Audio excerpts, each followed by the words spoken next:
Hello guys, welcome to all of you at my YouTube channel Glue on Physics Classes। आज अपन एक नया topic start करने जा रहे हैं, that is centre of mass. तो आइए उससे स्टार्ट करते हैं। तो चलिए समझते हैं कि सेंटर ऑफ मास जो है उसके पीछे का क्या कंसेप्ट है और ये होता क्या है। बेसिकली आप लोगों ने जो अपना गार्डन होता है सिंपल, ठीक है, उसमें एक शीशो देखा ना, वो वाला झूला जिसपे एक इधर सीट है एक इधर सीट लगी है और बीच में इस तरह से एक ट्रायंगुलर शेप में वेज होता है। तो इधर बच्चे बैठ के और वो झूला झूल सकते हैं। तो क्या कभी अपन ने इस बारे में सोचा है कि आखिर ये यहीं क्यों लगाया गया है, इसके पीछे का क्या लॉजिक है। एक्चुअली आपने देखा होगा जितने भी जो गार्डन होते हैं, पार्क होते हैं जिनमें ये सीसो लगा हुआ है, उनमें सब में ये लगभग सेंटर पे फिक्स्ड होता है। ठीक है।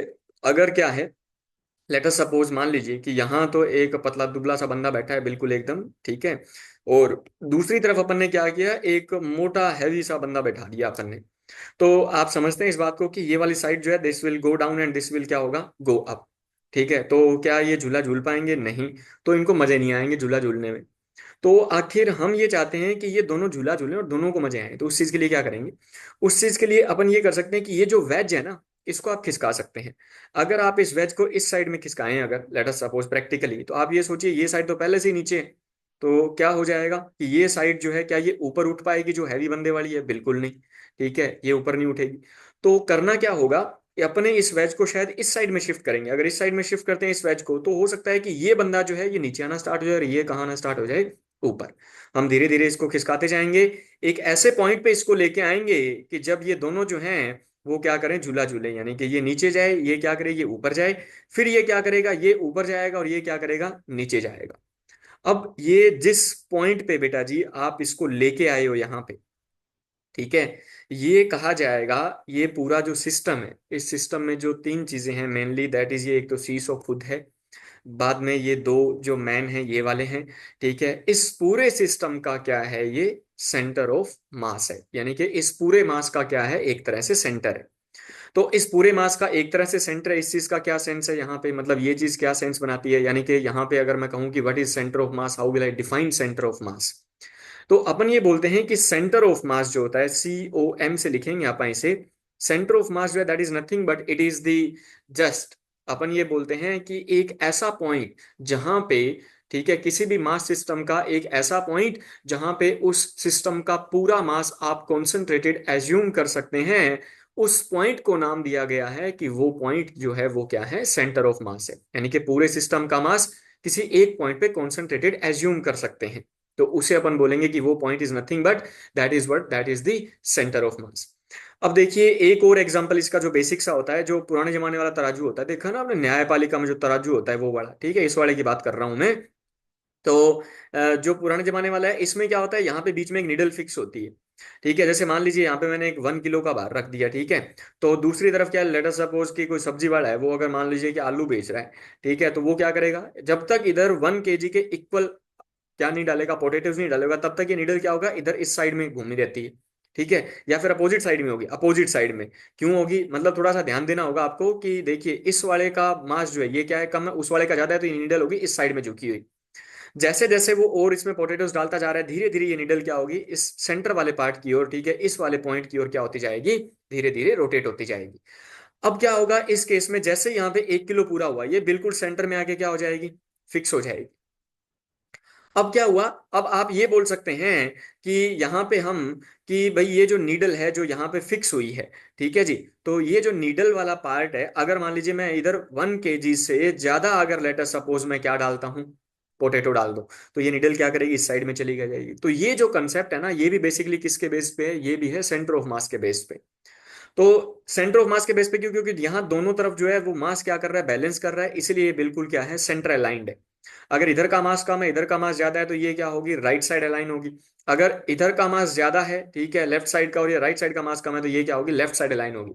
मतलब एक बात तो समझ में आती है शायद, कि यहां से कि सेंटर ऑफ मास जो है वो उसी साइड में होता है, ठीक है, या वो उसी साइड में अलाइन रहेगा जिस साइड में मास जो है वो क्या हो, ज्यादा हो। अपन इस चीज को मैथमेटिकली भी क्या करेंगे, प्रूव करेंगे। तो हम अगर ये जानना चाहें कि सेंटर ऑफ मास को हाउ विल वी डिफाइन, तो हम ये कहेंगे किसी भी सिस्टम के लिए, किसी भी मास सिस्टम के लिए, एक ऐसा फिजिकल पॉइंट, किसी भी फिजिकल मास सिस्टम के लिए एक ऐसा पॉइंट जहां पे उस पूरे सिस्टम का मास आप कॉन्सेंट्रेटेड एज्यूम कर सकते हैं, उस पॉइंट को अपन कहेंगे that is known as what, that is known as centre of mass. अब कि सर ये जो सेंटर ऑफ मास है इसकी तो ये हो गई डेफिनेशन, ठीक है, डेफिनेशन आप लिख सकते हैं इसकी कि the point of a physical mass system at which the whole mass of the system can be assumed concentrated, that is known as what, that is known as centre of mass. तो उसको आप कहेंगे that is what, that is centre of mass. तो simple सा centre of mass is कुछ नहीं होता, एक पॉइंट होता है जहां पे आप पूरे सिस्टम का मास कॉन्सेंट्रेटेड एज्यूम कर सकते हैं, तो उसको अपन कहेंगे सेंटर ऑफ मास। अब बेसिकली ये जो सेंटर ऑफ मास होता है पूरे सिस्टम का, अभी जो अपन एग्जांपल लिया दैट इज आइदर सीसो का है या फिर वो तराजू का है, ठीक है। तो ये जो अपन ने जो सेंटर ऑफ मास के बारे में बात की, ये बेसिकली डिपेंड कर रहा है कि जब देखिए इस वाली साइड में जब 1 किलो जो पोटैटो जब ज्यादा थे तो वो इस साइड में चला आया, जब इधर वाला 1 किलो से कम अगर थे तो वो इस साइड में चला आया। तो बेसिकली क्या ये मास पे डिपेंड कर रहा है या उसके मास डिस्ट्रीब्यूशन पे? तो सबसे पहले ये जानना जरूरी है कि मास डिस्ट्रीब्यूशन जो है इसका क्या मतलब है, ठीक है। अब मास डिस्ट्रीब्यूशन जो है उसके बारे में लेट अस सपोज अगर अपन सबसे पहले बात करें तो लेट अस सपोज हम बात करते हैं सबसे पहले मास डिस्ट्रीब्यूशन के बारे में, कि जो मास डिस्ट्रीब्यूशन होता है वो क्या होता है। हम ये बोलते हैं जो मास डिस्ट्रीब्यूशन होता है बेटा जी वो दो टाइप का होता है, ठीक है। सबसे पहला जो होता है उसमें अपन बोलते हैं दैट इज क्या है, that is the discrete mass distribution. तो आइए देखते हैं कि डिस्क्रीट मास डिस्ट्रीब्यूशन जो है वो यहाँ क्या सेंस बनाता है। चलिए, तो हम ये कहेंगे डिस्क्रीट मास डिस्ट्रीब्यूशन का क्या लॉजिक बनता है। तो हम ये कहेंगे डिस्क्रीट का मतलब होता है जैसे let us suppose there are so many points, ठीक है, दो बहुत सारे अपने पास क्या है, बहुत सारे पॉइंट मासेज हैं, अलग अलग पॉइंट मासेज हैं, और वो अलग अलग क्या रखे हैं, जगह पे रखे गए हैं। यानी कि पॉइंट मासेज जो है वो अलग अलग जगह रख दिए अपन ने इस तरह से, रैंडम मैं कुछ भी एक पॉइंट मासेज बना रहा हूं, तो अपन ने रैंडम इनको कॉन्फ़िगर कर रखा है ऐसे कहीं पे। तो अपन कहेंगे ये जो सारे पॉइंट मासेज हैं जो बिखरे हुए अलग अलग पड़े हैं, इसको कहा जाता है, इस टाइप का जो मास डिस्ट्रीब्यूशन होता है इसको अपन कहेंगे ये कैसा है, डिस्क्रीट मास डिस्ट्रीब्यूशन है, ठीक है। तो अब कि सर डिस्क्रीट मास डिस्ट्रीब्यूशन है तो इसके अलावा क्या, डिस्क्रीट वर्ड का ही मतलब क्या होता है, अलग अलग बिखरा होना, ठीक है, अलग अलग है। तो उसको अपन कहेंगे वो डिस्क्रीट मास डिस्ट्रीब्यूशन है, ठीक है। तो डिस्क्रीट मास डिस्ट्रीब्यूशन में अपन बोलेंगे कि जब बहुत सारे there are so many point masses which are kept at a certain distance apart from each other, तो उसको अपन कहेंगे वो है डिस्क्रीट मास डिस्ट्रीब्यूशन। इसका जो सेकेंड टाइप आता है हमारे पास दैट इज आता है बेटा जी कॉन्टिन्यूअस मास डिस्ट्रीब्यूशन। अब कॉन्टिन्यूअस का क्या मतलब है वो समझते हैं। तो हम ये बोलते हैं कि ऐसा मास डिस्ट्रीब्यूशन जिसमें हर एक पॉइंट पे मास हो। जैसे लेट अस सपोज मैंने आपको कहा कि आपके पास एक बॉल है, ठीक है, तो एक सॉलिड बॉल लेते हैं अपन। तो ये जो सॉलिड बॉल है बेटा जी, अगर मैं बात करता हूँ इस सॉलिड बॉल के बारे में, तो ये सॉलिड बॉल में हर एक पॉइंट पे आपको क्या दिखेगा, मास दिखेगा। आप इसका कोई भी पॉइंट उठा लो, आप यहाँ देखोगे तो भी मास है इस बॉल में, यहाँ देखोगे तो भी मास है, यहाँ देखोगे तो भी मास है, यहाँ देखोगे तो भी मास है, यहाँ देखोगे तो भी मास है, यहाँ देखोगे तो भी मास। तो हर एक पॉइंट पे क्या है, इसके पास मास है, ठीक है। तो ये अपन ये बोलते हैं कॉन्टिन्यूअस के अंदर क्या होता है basically, one after the another, जब बहुत सारे पॉइंट मासेस मिल करके और एक पूरा क्या बना लेते हैं, ऑब्जेक्ट बना लेते हैं, कंबाइंड ऑब्जेक्ट, तो उसको अपन बोलते हैं कि इस टाइप का जो मास डिस्ट्रीब्यूशन होता है उसको अपन बोलते हैं वो कॉन्टिन्यूअस मास डिस्ट्रीब्यूशन होता है। अब मैंने कहा कि कोई टाइप का ऑब्जेक्ट बना लेते हैं, तो इसके बेसिस पे उन्होंने क्या किया, जो कंटिन्यूअस मास डिस्ट्रीब्यूशन है बेटा जी, उसको तीन अलग अलग पार्ट में क्या कर लिया, डिवाइड कर लिया। सबसे पहले देखते हैं इसका पहला जो सब टाइप है वो क्या है, उसको अपन बोलते हैं बेटा जी लीनियर मास डिस्ट्रीब्यूशन। तो चलिए समझते हैं कि लीनियर मास डिस्ट्रीब्यूशन का क्या मतलब है। तो लीनियर मास डिस्ट्रीब्यूशन का ये मतलब होता है कि जो मास है किसी भी ऑब्जेक्ट का अगर पूरा उसकी लेंथ के अलोंग डिस्ट्रीब्यूटेड हो। अब देखिए लेंथ के अलोंग, या फिर इसको क्या कहा जाता है, मैं वन डायमेंशनल मास डिस्ट्रीब्यूशन भी बोल सकता हूं। अब अगर पूरा जो ऑब्जेक्ट है उसका पूरा मास लेंथ के अलोंग डिस्ट्रीब्यूटेड है, जैसे लेट अस सपोज मैंने एक एग्जांपल लिया थिन वायर का, ठीक है। तो मान लीजिए आपके पास एक थिन वायर है। अब आप क्या कहेंगे कि सर ये जो थिन वायर है क्या इसका पूरा मास उसके लेंथ के अलोंग है, तो यस। क्या ये ऑब्जेक्ट वन डायमेंशनल है? तो एक्चुअली ये ऑब्जेक्ट वन डायमेंशनल नहीं है, लेकिन अगर देखिए जो एक थिन वायर होगा, अगर आप उसको देखते हैं वो सिलेंड्रिकल होगा, उसका जो कर्वेचर है, ठीक है, वो कैसा दिखाई देगा आपको, एक डिस्क शेप में दिखाई देगा। यानी कि अगर मैं इसको जूम करके देखता हूं तो ये वायर मेरे को कुछ इस तरह से दिखाई देता है ना। तो इसके पास क्या है, एरिया ऑफ क्रॉस सेक्शन है, और इसके पास लेंथ भी है, तो ये एक सिलेंड्रिकल शेप में है बेसिकली। लेकिन द थिंग इज कि मैं इसकी लेंथ की जब बात करता हूं और मैं बात करता हूं इसके रेडियस की, या यूं लेट अस सपोज इसके डायमीटर की, तो इसका जो डायमीटर है ये सर्कुलर क्रॉस सेक्शन का, ये डायमीटर जो है ये इस लेंथ के कंपैरिजन में क्या है, बहुत ही कम है, क्योंकि वो थिन वायर जो है, ठीक है, एक्चुअल में थिन वायर ये है, तो इसका डायमीटर क्या है, नेग्लिजिबल है इसकी लेंथ के कंपैरिजन में। तो इसीलिए अपन बोलते हैं कि ये ऑब्जेक्ट जो है ये कैसा है, वन डायमेंशनल ऑब्जेक्ट है, या फिर इसे अपन बोलते हैं कि इस टाइप के ऑब्जेक्ट में जो मास डिस्ट्रीब्यूशन होता है उसको अपन बोलते हैं that is linear mass distribution, और ये एक लीनियर ऑब्जेक्ट हो गया। तो लीनियर मास डिस्ट्रीब्यूशन क्या हुआ, when the whole mass of the object is distributed over its length, then it is known as linear mass distribution। तो वो होगा linear mass distribution। अब जब आप कंटिन्यूअस मास डिस्ट्रीब्यूशन पढ़ते हैं तो वहां आप डिफाइन करते हैं बेटा जी मास डेंसिटी। ठीक है, जैसे डेंसिटी आपने सिंपल पढ़ी है, डेंसिटी आपको पता है कि डेंसिटी होता है मास अपॉन क्या होता है, वॉल्यूम। ठीक है, लेकिन यहां जब अपन बात करते हैं तो हम ये बोलते हैं कि लीनियर मास डिस्ट्रीब्यूशन के लिए बेटा जी अपन डिफाइन करते हैं लीनियर मास डेंसिटी। तो आइए समझते हैं या पढ़ते हैं कि लीनियर मास डेंसिटी क्या होगी। तो लीनियर मास डेंसिटी को सिंबॉलिकली अपन रिप्रेजेंट करते हैं बेटा जी लैम्डा से। तो लीनियर मास डेंसिटी क्या होती है, अपन ये बोलते हैं जब कोई भी ऑब्जेक्ट का मास उसके लेंथ के अलोंग डिस्ट्रीब्यूटेड होता है तो वो होता है लीनियर मास डिस्ट्रीब्यूशन। वो ये बोलता है the mass per unit length for the object is defined as linear mass density. यानी कि लैम्डा इज नथिंग बट हम ये बोलेंगे कि मास पर यूनिट लेंथ, तो डिवाइड कर दिया किससे, उसकी लेंथ से। अब लेट अस सपोज एक छोटा सा एग्जांपल लिया, मान लीजिए कि मैं देखिए अगर एक थिन वायर बनाता हूं, ठीक है, तो थिन वायर के केस में क्या होगा कि थिन वायर जो है एक्चुअल में जो थिन वायर की जब अपन बात करेंगे तो वास्तव में तो उसको थिन नहीं रख रहे अपन ने, इस तरह से एज्यूम कर लिया कुछ। ठीक है, चलो एक काम करते हैं, थोड़ा सा अच्छा और डायग्रामेटिक इसको रिप्रेजेंटेशन देते हैं तो वो अपने को बेहतर एक क्या देगा, इम्पैक्ट देगा कि हम समझने में हमें आसानी रहेगी। कुछ इस तरह की पिक्चर है। ठीक है, तो मैंने थोड़ा सा क्रॉस सेक्शन ले लिया ताकि आपको समझ में आ जाए कि आप किस तरह से इसको एज्यूम कर रहे हैं। मान लेते हैं ये एक थिन वायर है। ठीक है, इस थिन वायर का जो मास है वो m है और इस थिन वायर की जो लेंथ है उसको मैंने बोल दिया l है। तो अगर मैं आपसे ये कहूं कि इस मास के लिए लीनियर मास डेंसिटी डिफाइन करके दिखाइए, लीनियर मास डेंसिटी क्या होगी, तो लीनियर मास डेंसिटी कैसे डिफाइन करेंगे, लैम्डा इज इक्वल्स टू क्या हो जाएगा, mass of this object divided by क्या हो जाएगा, लेंथ ऑफ दिस ऑब्जेक्ट। तो मास पर यूनिट क्या हो गया, लेंथ हो गया।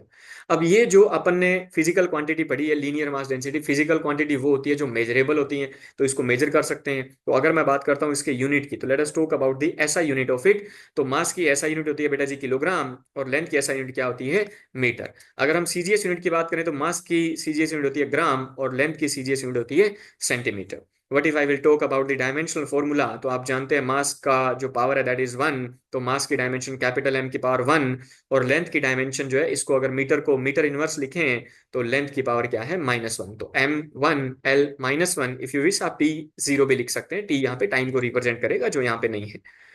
तो अब ये m/l क्या हो गया, पूरे ऑब्जेक्ट के लिए linear mass density. But the thing is कि जरूरी नहीं है कि इसका जो मास डिस्ट्रीब्यूशन है, यानी कि ये जो थिन वायर है इसका क्रॉस सेक्शन जो है वो एक जैसा हो, पूरा पूरा हो सकता है कहीं से पतला हुआ है कहीं से क्या हो, मोटा हुआ है। तो उस केस में मास जो डिस्ट्रीब्यूशन है वो क्या हो जाएगा, नॉन यूनिफॉर्म। क्यों, क्योंकि हर एक पार्ट के लिए जो मास आएगा वो क्या आएगा, उस हर एक पर्टिकुलर लेंथ में जो मास आएगा वो अलग अलग आएगा। मैं आपको समझाता हूं किस तरह से। लेट अस सपोज मान लीजिए मैंने यहाँ पे क्या किया, एक छोटा सा मास ले लिया यहाँ पे, इतना सा हिस्सा इसकी लेंथ का।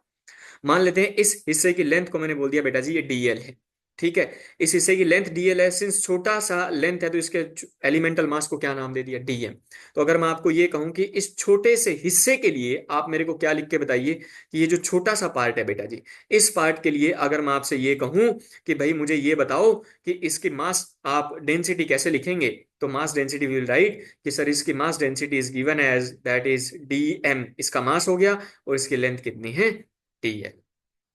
तो अब ये जो लैम्डा अपन ने लिखा है यानी कि जो लीनियर मास डेंसिटी लिखी है, ये यूनिफॉर्म भी हो सकती है और नॉन यूनिफॉर्म भी हो सकती है। यूनिफॉर्म का मतलब कांस्टेंट होगी लैम्डा की वैल्यू, और अगर नॉन यूनिफॉर्म है इसका मतलब वो लेंथ के साथ उसका जो मास है या तो डिक्रीज हो रहा होगा या इंक्रीज हो रहा होगा, या दोनों भी हो सकता है कि मान लो पहले डिक्रीज हो गया बाद में इंक्रीज हो गया। तो इस तरह से ऐसे वाले पार्ट को बोलेंगे दैट इज कैसा है, नॉन यूनिफॉर्म है। अब क्वेश्चंस में इसका कैसे यूज करना है वो अपन बाद में देखेंगे, लेकिन ध्यान रखेंगे कि लीनियर मास डिस्ट्रीब्यूशन का ये मतलब होता है कि जब पूरे ऑब्जेक्ट का मास लेंथ के अलोंग डिस्ट्रीब्यूटेड हो तो उस केस में अपन बोलते हैं that is the linear mass distribution.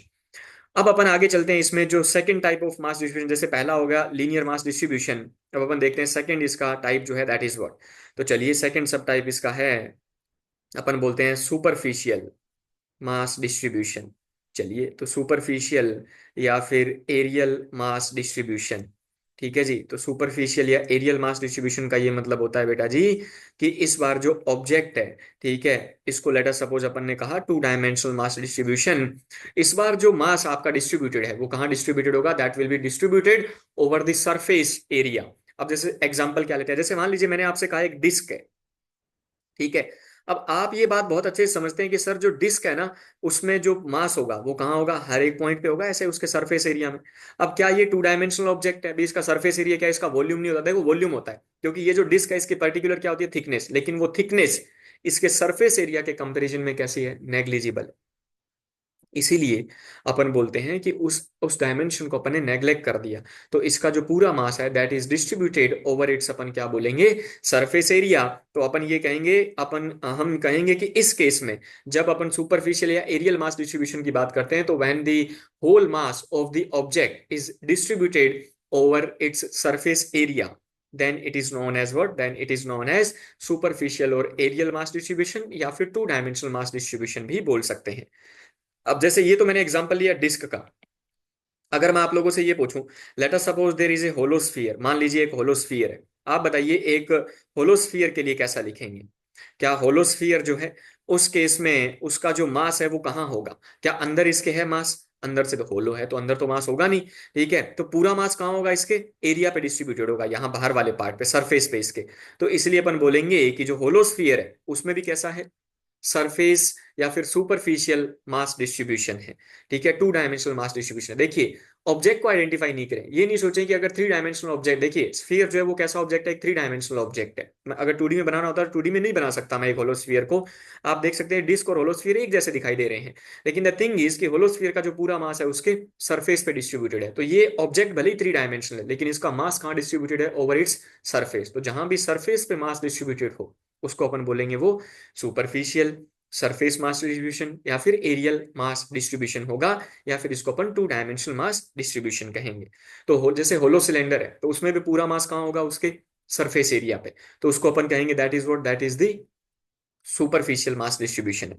अब अगर अपन बात करते हैं कि जो सुपरफिशियल मास डिस्ट्रीब्यूशन है उसके लिए वो डिफाइन क्या करेगा बेटा जी? सरफेस मास डेंसिटी, या फिर हम बोल सकते हैं सुपरफिशियल मास डेंसिटी, या फिर बोल सकते हैं एरियल मास डेंसिटी। तो सरफेस मास डेंसिटी को कैसे डिफाइन करें? तो देखिए जैसे अपन ने लीनियर मास डेंसिटी को डिफाइन किया था, इसको सिंबॉलिकली अपन सिग्मा से रिप्रेजेंट करते हैं। तो जैसे अपन ने डिफाइन किया था लीनियर मास डेंसिटी को, वैसे ही अपन डिफाइन करते हैं सरफेस मास डेंसिटी को। Now what is the surface mass density? हम ये कहेंगे कि the mass per unit area, क्या कहेंगे? The mass per unit area is defined as surface mass density. यानी कि अगर मैं इसका फॉर्मूला लिखूं तो सिग्मा का फॉर्मूला क्या बन जाएगा बेटा जी? मास पर यूनिट एरिया। यानी कि इस बार मास को डिवाइड तो करना है, लेकिन किससे डिवाइड करना है? सरफेस एरिया से। तो मेरे पास फिर से ये क्या है? एक नई फिजिकल क्वांटिटी आ गई। तो अगर अपन इसके यूनिट की बात करते हैं कि इसकी यूनिट क्या होगी, तो बेटा जी यूनिट क्या लिखेंगे? मास की यूनिट तो क्या होगी? किलोग्राम। तो मास की unit is kilogram, and surface area ऐसा यूनिट लिख रहे हैं तो मीटर स्क्वायर। अगर मैं सीजीएस यूनिट की बात करता हूं तो ग्राम, तो इसकी क्या हो जाएगी? सीजीएस यूनिट, और इसका सरफेस एरिया लिखें that is what? That is the centimetre square हो गया। ठीक है, अगर मैं कहूं कि डायमेंशनल फॉर्मूला लिखो तो मास की डायमेंशन 1 है और लेंथ की डायमेंशन -2 है, तो m1 l-2 एंड t 0। अगर मैं आपसे कहूं स्केलर वेक्टर कैसा है, तो आप जानते हैं कि ये कैसी फिजिकल क्वांटिटी होगी? दैट विल बी, ये कैसी फिजिकल क्वांटिटी लिखेंगे? ये एक स्केलर फिजिकल क्वांटिटी है, यानी कि इसके पास सिर्फ मैग्नीट्यूड है, इट हैज नो डायरेक्शन। ठीक है, तो इसके पास कोई डायरेक्शन नहीं है। अब जैसे मान लीजिए कि अगर मैं आपसे ये कहूं कि वही एग्जांपल लेते हैं अपन, सिग्मा को अगर लिखना चाहें तो अपन ने एक डिस्क उठाई। ठीक है, मान लेते हैं कि ये डिस्क जो है इसमें हर एक जो पॉइंट है, हर एक पॉइंट पे क्या होगा? आपके पास मास होगा। तो अगर हर एक पॉइंट पे आपके पास मास है, तो आप मुझे ये बताइए कि हर एक पॉइंट पे अगर आप मास लिखें तो भाई हम इसको डिफाइन कैसे करें? ठीक है, तो हमने क्या किया? इसका छोटा सा क्या ले लिया? एलिमेंट। फिर से मान लेते हैं मैंने इसका छोटा सा यहाँ पे सरफेस एरिया ले लिया। ठीक है, इस छोटे से सरफेस एरिया को लेटर सपोज मैंने ये कहा कि इस डिस्क का छोटा सा जो सरफेस एरिया दैट इज कितना है? डीए। और इसका जो छोटा सा मास है इसको मैंने क्या बोल दिया? डीएम। मान लेते हैं पूरी डिस्क का मास जो है दैट इज कैपिटल एम, और पूरी डिस्क का जो एरिया है उसको अपन ने क्या नाम दे दिया? ए नाम दे दिया। तो अगर मैं डिफाइन करना चाहूं सिग्मा को इसके लिए, तो henceforth you write sigma, इसका फॉर्मूला क्या लिखेंगे बेटा जी? Mass divide by area. देखो जितना मास उतना ही एरिया, या जितना एरिया उतना ही मास लेना है। अगर मैं इसका एलिमेंटल वाला फॉर्म लिखूं तो एलिमेंटल क्या हो जाएगा? अगर डीएम मास लिया है तो उस डीएम मास का एरिया कितना लिया है मैंने? डीएम। जैसे लीनियर मास डेंसिटी यूनिफॉर्म या नॉन यूनिफॉर्म हो सकती है, वैसे ही अपन क्या कहेंगे?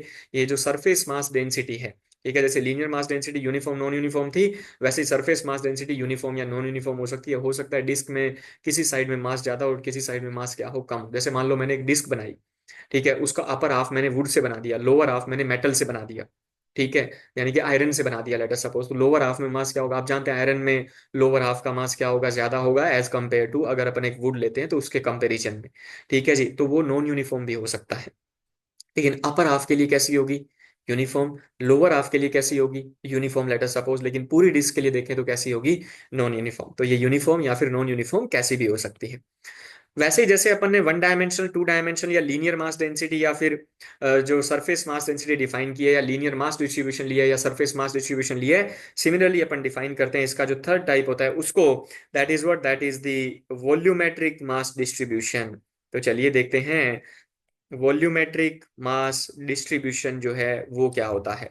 तो चलिए, what is the volumetric mass distribution.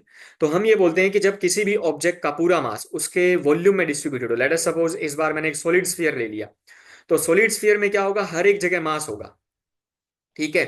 तो अपन बोलेंगे कि ये जो इस बार जो मास डिस्ट्रीब्यूटेड है वो पूरे के पूरे वॉल्यूम में डिस्ट्रीब्यूटेड है, ठीक है। लेट अस सपोज अपन ने एक सॉलिड सिलेंडर ले लिया, तो सॉलिड सिलेंडर में क्या होगा, हर एक पॉइंट पे क्या होगा बेटा जी, अगर आप सॉलिड सिलेंडर की बात करते हैं तो सॉलिड सिलेंडर में हर एक पॉइंट पे क्या हो जाएगा बेटा जी, मास होगा, ठीक है। तो अपन ये कहेंगे कि भैया जी यहां भी ये क्या है, ये पूरे वॉल्यूम में इसका मास डिस्ट्रीब्यूटेड है इस सिलेंडर का, तो इसे भी अपन कहेंगे कि ये क्या है, वॉल्यूमेट्रिक मास डिस्ट्रीब्यूशन। तो जैसे अपन ये कहेंगे, इसको थ्री डायमेंशनल भी बोल सकते हैं। देखिए ऑब्जेक्ट 1D 2D 3D नहीं मायने रखता है, मास कैसे डिस्ट्रीब्यूटेड है वो मायने रखता है कि लेंथ में है, सरफेस एरिया में है या वॉल्यूम में है। मेरे को इस चीज से फर्क पड़ रहा है, वो ऑब्जेक्ट कैसा है उससे फर्क नहीं पड़ रहा। तो द थिंग इज कि जैसे अपन ने वॉल्यूमेट्रिक मास डिस्ट्रीब्यूशन डिफाइन किया, तो इसके लिए अपन क्या डिफाइन करेंगे, आप समझ गए होंगे कि इसके लिए डिफाइन होगा वॉल्यूमेट्रिक मास डेंसिटी। इसको रिप्रेजेंट करेंगे बेटा जी अपन रो से, ठीक है जी। देखिए ये सिर्फ सिंबल हैं, ठीक है, सिंबल आप बदल सकते हैं अपनी इच्छा से। तो वॉल्यूमेट्रिक मास डेंसिटी, तो जैसे अपन ने लीनियर मास डेंसिटी और सरफेस मास डेंसिटी को डिफाइन किया था, वैसे ही अपन डिफाइन करेंगे किसको, वॉल्यूमेट्रिक मास डेंसिटी को। तो अब क्या बोलेंगे, वॉल्यूमेट्रिक मास डेंसिटी की definition will be the when the mass is distributed over its volume, तो ये तो वॉल्यूमेट्रिक मास डिस्ट्रीब्यूशन है, and mass per unit volume that is defined as volumetric mass density. जो आज तक आप जो डेंसिटी पढ़ते आए हैं बेटा जी वो यही वाली होती है, rho is equals to mass divided by density is equals to क्या लिखते आ रहे हो, मास डिवाइडेड बाई वॉल्यूम। तो वो जो आप पढ़ते आ रहे हो वो आप वॉल्यूमेट्रिक मास डेंसिटी पढ़ते आ रहे हो। ये एक नई फिजिकल क्वांटिटी है, तो इट इज स्केलर, डेफिनेटली इसकी कोई डायरेक्शन नहीं है, ठीक है। अगर आप इसकी यूनिट की बात करें, तो अगर ऐसा यूनिट की बात करें तो मास की ऐसा यूनिट किलोग्राम और वॉल्यूम की ऐसा यूनिट क्या होगी, metre cube. CGS unit mass की ग्राम होती है और इसकी क्या होती है, सेंटीमीटर क्यूब। अगर मैं कहूँ डायमेंशनल फॉर्मूला, तो मास की डायमेंशन 1, लेंथ की डायमेंशन -3 एंड टी की पावर क्या लिखेंगे आप, 0 लिख सकते हैं। समझ में आई कुछ बात। तो ये हो गया वॉल्यूमेट्रिक मास डेंसिटी। अब मान लीजिए कि अगर वो मेरे को ये बोलता है कि डिफाइन कैसे करें, तो वही सेम पिक्चर, अगर अपने को रो को डिफाइन करना है एलिमेंटल फॉर्म में, तो रो इज इक्वल्स टू जितना ऑब्जेक्ट का, पूरा ऑब्जेक्ट का अगर मास लिया तो पूरे ऑब्जेक्ट का वॉल्यूम, और अगर मान लीजिए आप उसका एलिमेंटल मास ले रहे हैं डीएम, तो उस डीएम मास का वॉल्यूम, सिंस छोटा सा मास है तो छोटा सा वॉल्यूम क्या लिख दिया, इसको डीवी लिख दिया अपन ने। सिमिलरली ये भी कांस्टेंट या फिर वेरिएबल यानी कि यूनिफॉर्म या नॉन यूनिफॉर्म कैसे भी हो सकती है। तो सेंटर ऑफ मास का जो पूरा फंडा है, जो पूरा कंसेप्ट है बेसिकली, वो डिपेंड करता है इस पूरे के पूरे मास डिस्ट्रीब्यूशन पे। मास पे डिपेंड नहीं करता बेटा, वो किस पे डिपेंड करता है, मास डिस्ट्रीब्यूशन पे। सही वक्त आने पे मैं आपको ये चीज बताऊंगा कि ये मास पे क्यों नहीं डिपेंड कर रहा, ये मास डिस्ट्रीब्यूशन पे ही क्यों डिपेंड कर रहा है, ठीक है। तब आपको समझ में आ जाएगा कि मास पे इसकी डिपेंडेंसी नहीं होती, बल्कि इसकी डिपेंडेंसी किस पे होती है, मास डिस्ट्रीब्यूशन पे होती है। ये तो बात हुई सारी कि हम मास डिस्ट्रीब्यूशन को कैसे डिफाइन कर रहे हैं, हम सेंटर ऑफ मास की जो डेफिनेशन है वो क्या है। लेकिन शायद हमारा काम इतने से चलेगा नहीं, ठीक है। हमें क्या करना होगा, हमें सीखना होगा कैलकुलेशन, कि अपन इस सेंटर ऑफ मास की जो कैलकुलेशन है वो कैसे करेंगे। तो अपन चलिए समझेंगे कि how we are suppose to calculate the centre of mass, कि सेंटर ऑफ मास की कैलकुलेशन कैसे होगी। तो चलिए अगले पार्ट में अपन देखेंगे कि how we are suppose to calculate the centre of mass, जो सबसे जरूरी पार्ट है, क्योंकि कैलकुलेशन ही हमारे लिए मायने रखती है। हम एक कॉम्पिटिटिव एग्जाम की प्रिपरेशन कर रहे हैं, तो सेंटर ऑफ मास की कैलकुलेशन कैसे होगी वो हमारे लिए मायने रखता है। चलिए, थैंक यू गाइज। कोई भी डाउट आपको लगे तो आप कमेंट सेक्शन में मेरे को बता सकते हैं, definitely I will respond. Thank you.